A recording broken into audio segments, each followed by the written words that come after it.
Kolkata SSKM হসপিটালে staff nurse সহ রিক্রুটমেন্টের নতুন একটি বিজ্ঞপ্তি প্রকাশিত করা হয়েছে, যেখানে আপনারা যারা বিএসসি নার্সিং ক্যান্ডিডেট রয়েছেন তারা আবেদন করতে পারবেন। এছাড়া অন্য পোস্টের জন্য কারা কারা এলিজিবল, কীভাবে আবেদন করতে হবে, সিলেকশন প্রসিডিওর সহ সম্পূর্ণ ডিটেলস আজকের এই ভিডিওতে আপনাদেরকে জানাতে চলেছি। একদমই স্কিপ না করে ভিডিওটিকে দেখতে থাকুন। চ্যানেলে নতুন হয়ে থাকলে চ্যানেলটিকে এখনই সাবস্ক্রাইব করে নিন।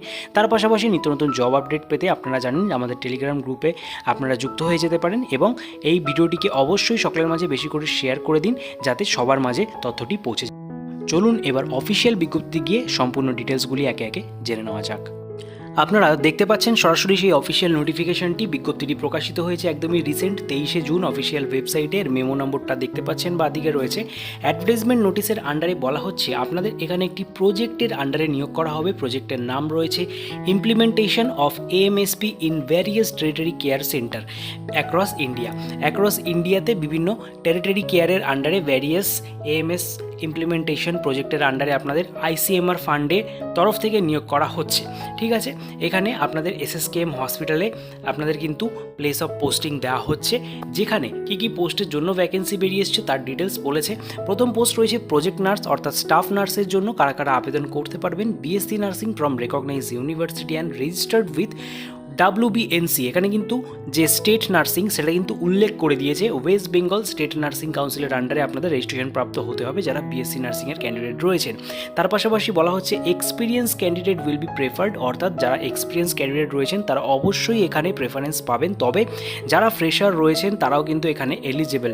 ঠিক আছে, তার পাশাপাশি এখানে বয়স সীমা বলে দিয়েছে 35 বছর পর্যন্ত যে সমস্ত প্রার্থীর বয়স রয়েছে আপার এজ লিমিট তারা এখানে আবেদন করতে পারবেন। এবং স্যালারি দেখে নিন 35,560 টাকা, যেখানে 28,000 টাকা আপনারা বেতন পাচ্ছেন এবং তার সাথে 27% আপনাদের হাউস রেন্ট অ্যালাউন্সও কিন্তু দেওয়া হবে। ঠিক আছে, প্রজেক্ট চলাকালীন আপনাদের অ্যাকোমোডেশনের ব্যবস্থাও এখানে থাকছে। 2 নম্বর পোস্ট রয়েছে রিসার্চ অ্যাসোসিয়েট গ্রেড 3। এখানে যারা PhD, MD, MS, MDS এর মতো কোর্স করেছেন বা ইকুইভ্যালেন্ট ডিগ্রি যাদের রয়েছে, at least 1 research paper in science citizen indexed, তাহলে কিন্তু আপনারা এখানে আবেদন করতে পারছেন উইথ 2 ইয়ার্সের এক্সপিরিয়েন্স। এখানে এক্সপিরিয়েন্স প্রার্থীদেরই কেবলমাত্র বলা হয়েছে আবেদন করার জন্য, যেখানে 40 বছর পর্যন্ত বয়সের ঊর্ধ্বসীমা রাখা হয়েছে এবং স্যালারি বলে দিয়েছে 68,580 টাকা। এখানেও আপনারা 54,000 টাকা বেতন, তার সাথে 27% হাউস রেন্ট অ্যালাউন্স দিয়ে 68,580 টাকা কিন্তু পাচ্ছেন। এই দুটি পোস্টের জন্য এখানে ভ্যাকেন্সি বেরিয়ে এসছে। আপনারা যারা ইন্টারেস্টেড ক্যান্ডিডেট রয়েছেন কীভাবে আবেদন করবেন সেটা একদম ভালোভাবে প্রথমে শুনে নিন। এখানে কিন্তু আপনাদের একটা CV বানাতে হবে। ঠিক আছে, আপডেটেড CV আপনারা কিভাবে বানাবেন তার উপরে ডেডিকেটেড ভিডিও লিঙ্ক আমাদের ডেসক্রিপশন বক্সে পেয়ে যাবেন। নিজেদের ফোন থেকে কিভাবে CV বানাতে হয় তার উপরে ডেডিকেটেড ভিডিও দেওয়া রয়েছে, সেটা আপনারা দেখে নিন। যদি না থাকে CV আপনাদের কাছে, যদি থাকে তাহলে CVটাকে অবশ্যই সঠিকভাবে ফিল আপ করবেন। ফিল আপ করার পর CVর উপরে অবশ্যই আপনাদের পোস্ট অ্যাপ্লাইড ফর, নোটিফিকেশন নম্বর এবং আপনাদের ডেট অফ বার্থ সমস্ত ডিটেলসগুলিকে কিন্তু সঠিকভাবে মেনশন করতে হবে। এখানে বলে দিয়েছে candidate who should invariably mention the name of the post applied for, notification number, date on the envelope as well as the CV। তাহলে কিন্তু বলা হচ্ছে following which the application will not be considered। যদি ছিন্ন ভিন্নভাবে বা অগোছালোভাবে আপনারা এটাকে লিখে থাকেন সেক্ষেত্রে কিন্তু আপনাদের অ্যাপ্লিকেশানটা ক্যান্সেল করে দেওয়া হবে। তাই সঠিকভাবে যেখানে যেই ফরম্যাটে দেওয়া রয়েছে, প্রথমে আপনাদের পোস্ট অ্যাপ্লাইড ফর, তারপরে নোটিফিকেশান নম্বর, তারপরে ডেট, সমস্ত ডিটেলসগুলোকে কিন্তু একদম এই সিরিয়ালি আপনাদের সাজিয়ে লিখতে হবে। তাই জন্য অবশ্যই আপনারা CV থাকলেও আপনারা একটা আপডেটেড CV অবশ্যই বানিয়ে নিন। ঠিক আছে, তারপরে বলে দিয়েছে only candidate who are suitable for the screening will be called for interview. এখানে সিলেকশন প্রসিডিওর ডাইরেক্ট ইন্টারভিউর মাধ্যমে হচ্ছে।